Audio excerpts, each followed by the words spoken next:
সারা দেশে চলছে তীব্র তাপপ্রবাহ। এর মধ্যে আবহাওয়া অফিস সুখবর দিয়েছে সিলেট ও চট্টগ্রাম বিভাগবাসীর জন্য। জানিয়েছে এই দুই বিভাগে সোমবার দমকা হাওয়া সহ হতে পারে বৃষ্টি। এদিকে যশোর ও রাজশাহী সহ বিভিন্ন জেলায় অস্বাভাবিক তাপের কারণে আরও 3 দিনের হিট অ্যালার্ট জারি করেছে আবহাওয়া অফিস। এদিকে গত 24 ঘন্টায় সর্বোচ্চ তাপমাত্রা রেকর্ড করা হয়েছে যশোরে 42.2 ডিগ্রি, আর ঢাকার তাপমাত্রা রেকর্ড করা হয়েছে 39 ডিগ্রি সেলসিয়াস। বিকাশে কম খরচে ক্যাশ আউটের লিমিট বেড়ে 50,000, প্রিয় এজেন্টও 2টা। দেশের 8টি বিভাগের উপর দিয়েই বয়ে যাচ্ছে মৃদু থেকে অতি তীব্র তাপপ্রবাহ। গরমে জনগণের দুর্ভোগ চরমে।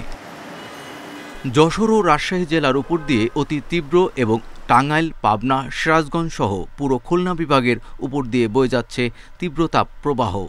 এছাড়া সিলেট ও চট্টগ্রাম বাদে দেশের অন্যান্য জেলায় রয়েছে মৃদু থেকে মাঝারি তাপপ্রবাহ। চলমান তাপপ্রবাহ এটি আরও অব্যাহত থাকার সম্ভাবনা রয়েছে এবং এটা আমরা আশা করছি যে আগামীকালকের যে তাপমাত্রা সেটা আজকের তুলনায় সামান্য বৃদ্ধি পাওয়ার সম্ভাবনা রয়েছে।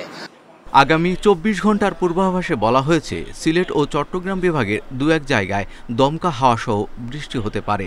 তবে এ সময়ে রাজধানী সহ দেশের অন্যান্য অঞ্চলের তাপমাত্রা কিছুটা বাড়বে।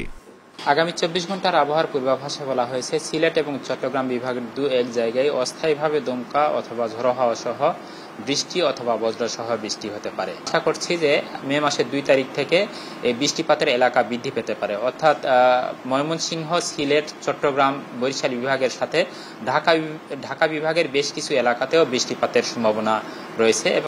কালবৈশাখীর প্রভাবে মে মাসের প্রথম সপ্তাহে বৃষ্টি হতে পারে। এ বৃষ্টিতে তাপমাত্রা তেমন কমবে না, তবে এ তাপপ্রবাহ কমতে পারে মে মাসের শেষ সপ্তাহে। Khandakar Hafizur Rahman, Independent News, Dhaka.